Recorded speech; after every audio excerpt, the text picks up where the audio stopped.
Fellas, you know Degree Cool Rush deodorant, right? Well, last year they changed the formula, and guys were mad about it. One dude even started a petition. So guess what? Degree heard us, admitted they messed up, and brought the original Cool Rush scent back exactly how it was. And it's in Walmart, Target, and other stores now for under $4. So grab some and remember why its cool, crisp, and fresh scent made it the #1 men's antiperspirant for the last decade. Degree Cool Rush is back, and it smells like victory for all of us. Don't you love it when things are both easier and more affordable? Like when the rain washes your car for you. Or like when you save up to 10% by bundling your renters and auto insurance with USAA. Bundle with USAA and start saving. Get a quote today. Hilton brings you new ways to stay. With experiences that let you capture the glory days. Introducing the Graduate Hotels. Each inspired by local college towns, these stays are always original and never boring. Get in touch with traditions all across the country and enjoy a stay that's a class above the rest. Book at Graduate Hotels with Hilton Honors Points at Hilton.com. It's a win-win. Hilton, for the stay. From the Fifth Quarter Studio in Madison, Wisconsin, you're listening to the Coaching Youth Hoops Podcast. They're playing basketball.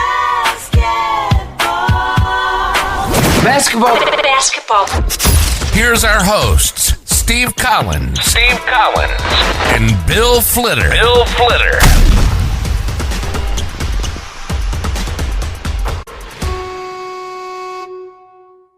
All right, welcome to the first episode of Coaching Youth Hoops with Steve Collins, the expert coach Steve Collins, and Bill Flitter. That's me.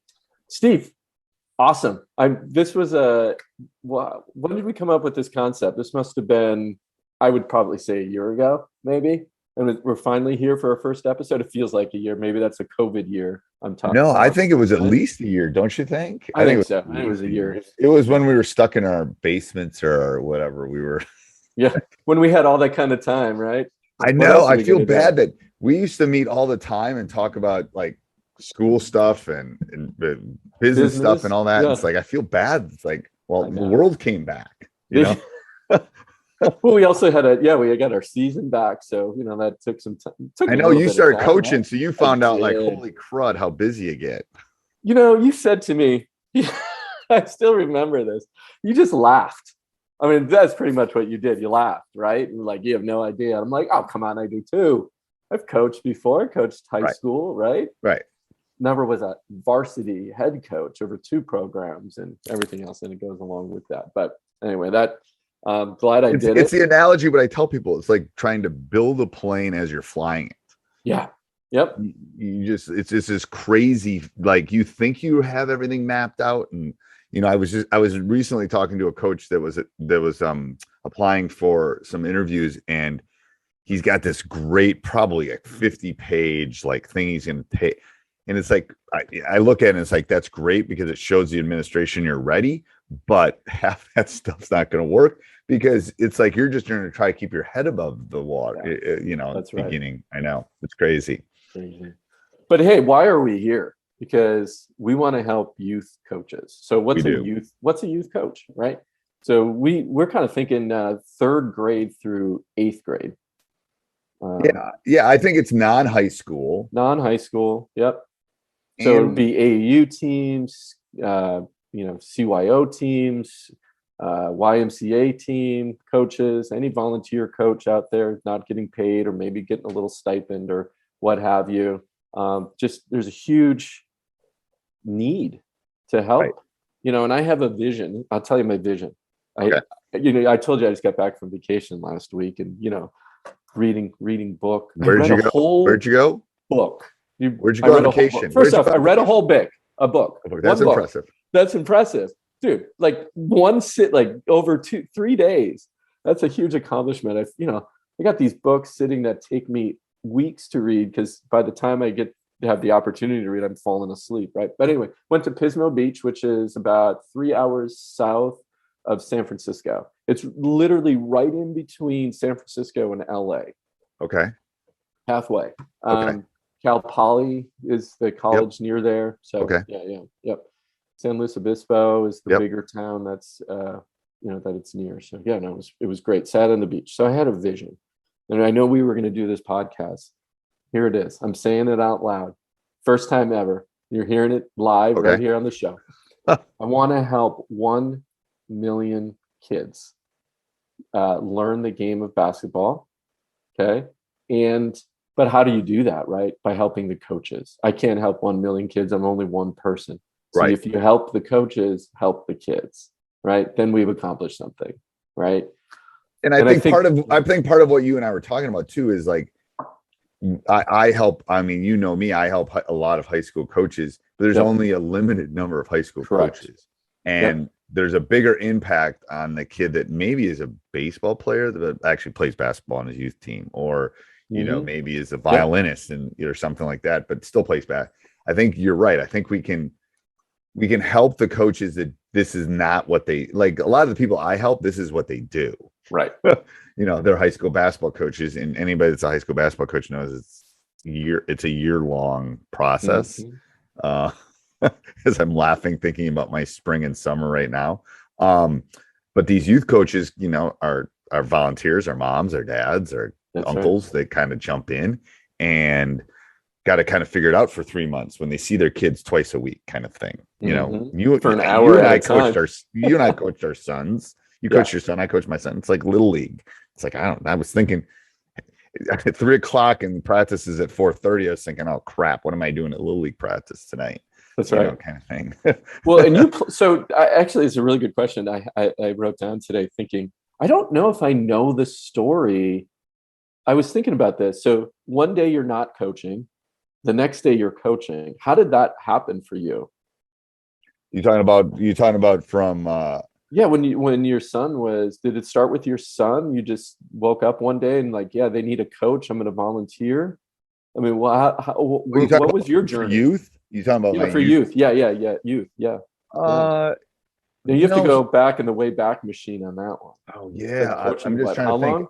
30 years? 30 years?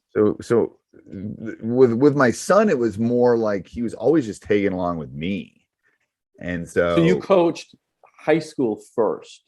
I did. Okay. I've been coaching high school. I mean, I was student teaching and coaching.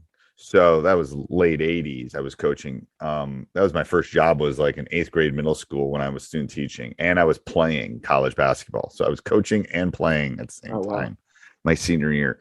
And then I got my first teaching job. And then I still remember that. I was just worried about I think I was teaching algebra or something. I don't even remember what I was teaching. And I remember the coach pulling me in and go, "Hey, we have a freshman coaching job. Do you want it?"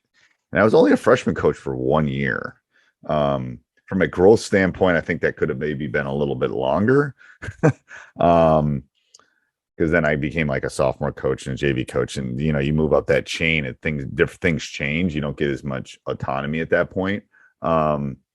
But yeah, I mean, then eventually got married and then had kids, and then, Drew and Emma were just kind of tagging along, and all that kind of came into play after that. But, no, I mean, some of my greatest memories are coaching youth basketball. Yeah.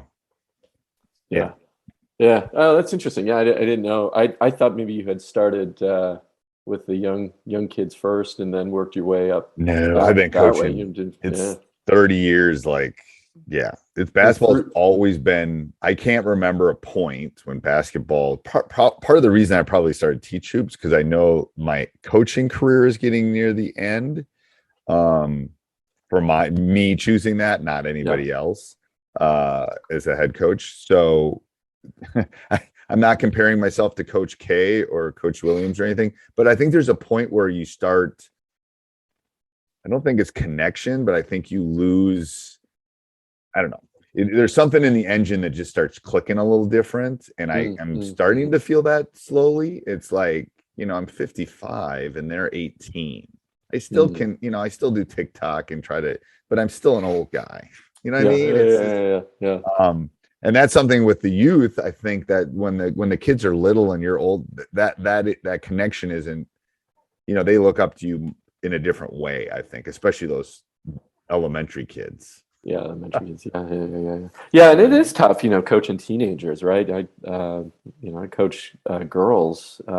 Halliday presents in the red corner the undisputed, undefeated weed whacker guy, champion of hurling grass and pollen everywhere. And in the blue corner, the challenger, extra strength Halliday. Eye drops that work all day to prevent the release of histamines that cause itchy allergy eyes. And the winner by knockout is Halliday.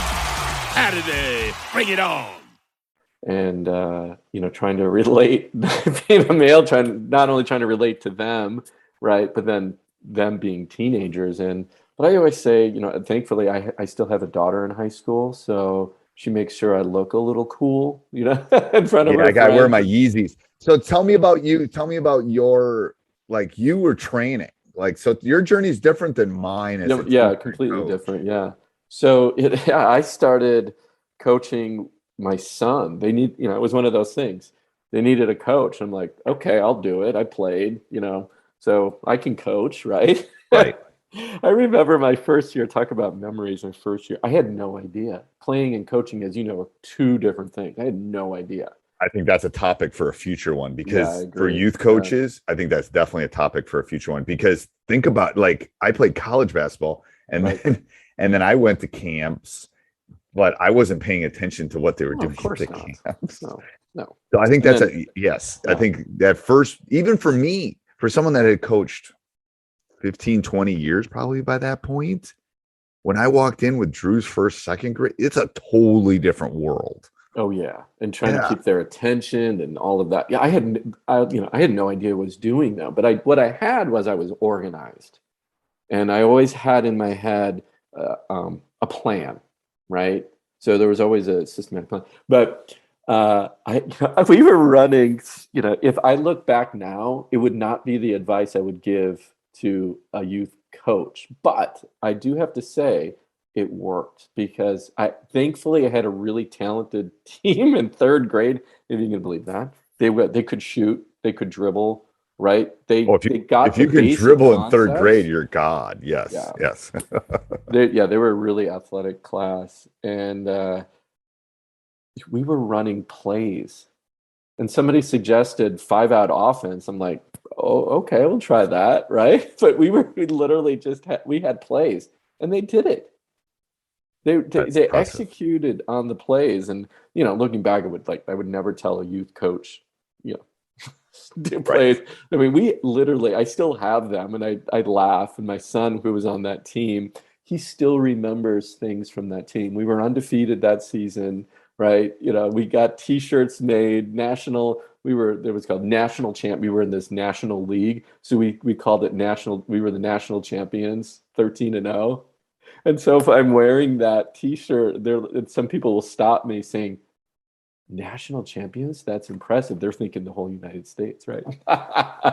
Anyway, so that's how I got started. Did you get rings made? No, we should have got rings made though. That would have been great. That would have been great. I still have that T-shirt. I kept it just for. I'm like, I don't know if it fits anymore, but I kept it. You can always make it into like a blanket or one of those Afghan things. That's right. T-shirts. That's right. Yes. Yeah. But that's how my journey started. Coaching my son, third grade. I coached him all the way to 8th grade, and then my daughter jumped in. But then I remember local high school here, local Catholic school, De La Salle, powerhouse in basketball for years. And I thought the coach always did a clinic, and I always stayed coach's clinic, and I always stayed in touch with him. And every year, 3rd grade, 4th grade, 5th grade, I would always call him up and say, "Hey, I'm starting we did CYO League. I'm starting the CYO season. Can we sit down and talk X's and O's?" And he was always willing to do it. And then one day I said, I'd really love to coach high school someday. And he says, "Great, I have an opening. Can you start next week?" And that's how, and then I'm like, of course, what came out of my mouth? Yes, right away. And then what did I have to do after that? I had to go home. I'm like, "Honey, I'm coaching basketball." Right. So I did that for 3 years. I coached the freshman team at De La Salle for 3 years, boys. So that's how I got started. It was that was great. fun. I bet that was fun. It was a lot of fun. Yeah, I learned a lot from. Unfortunately, the coach was there 1 year. I had three different coaches and three different varsity coaches in 3 years. But the program still stayed, was still competitive. One guy, the guy who hired me, left and went to coach college at USF. The next guy came in who actually played there, and then family situation moved him out to Colorado. And the third guy that came in actually played there as well. He after a couple of years, he left. He just left actually last year to coach college. So yeah, Wow. it was pretty great experience. And then who got it after him? Another player? Another player. Yeah, he actually coached. He was a coach. He was Randy Bennett's assistant coach at St. Mary's College, right down the street from where I am. So it's funny how that works. It's like Blue Bloods kind of thing. You know, you hire your own, kind of like North Carolina to kind of like there's some theory with that too, that you kind of, you know what you're getting into. Exactly. And the system, the traditions, culture, right? It's already there. It's already established. So you stated 1 million people, 1 million players we want to help. 1 million players. So people that are listening to this, where are we going? Because I told Bill before we got on, I'm letting him run this train because I've got 4 other podcasts and I'm going to let him run this. Yeah.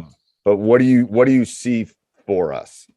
Yeah, the big vision here is, we'll start with this podcast and just educate coaches, right? And then we're going to be adding in a Facebook group, and we'll have things you can download and get, and blueprints, and we're going to map out everything for you so you don't have to think. Yeah, we'll put that down. We'll put the Facebook group down below too, so people that are listening, keep running on the treadmill. That's right.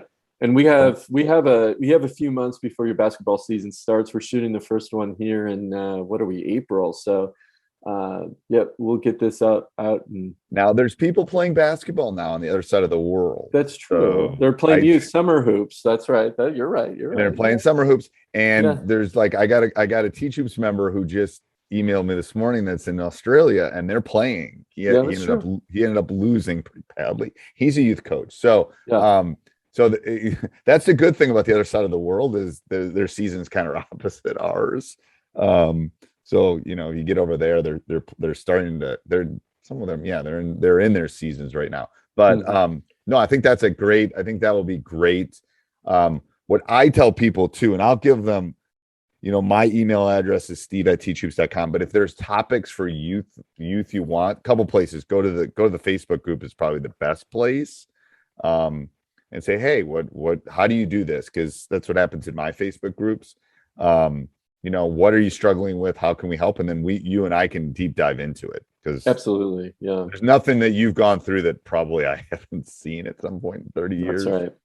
Yeah, and I just want to make, everything that I wish somebody would sat down and told me. Right. That I had to learn on my own. Even, reading your stuff on Teach Hoops definitely was helpful and got propelled my coaching career. But it's this conversation, it's in the weeds stuff that matters, right?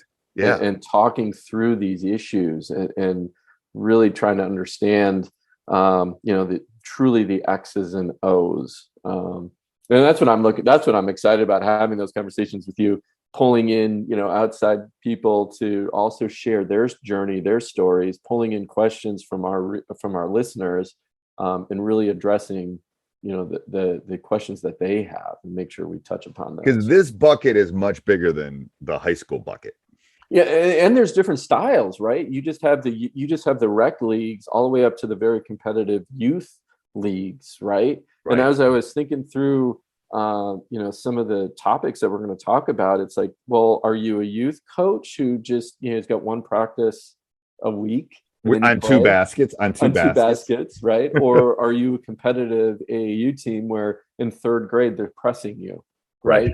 Like, okay, well, such a wide span of skills that you need. And so again, I'm a stats teacher for those of you that don't know, but the spread of the standard deviation is much bigger at the youth level. Yeah. And even when you deal with a small high school team to a really like the De La Salle time, like a really top notch one. Yeah. That variation, they still deal with most of the same issues for the most part. Some of them are obviously nationally, but the youth is like kids can't dribble to the point where you said that these 8th graders are probably being recruited at the youth level. Seriously. There's a big spread there. Yes, I would agree. All right. Until next week, huh, Coach? Yes, until next week. Great first. Happy to do this with you. I'm pretty excited to kick this off. Yeah, we did a good job, I think. All right. Till next week. Bye. Bye. This podcast is part of the Sports Social Podcast Network.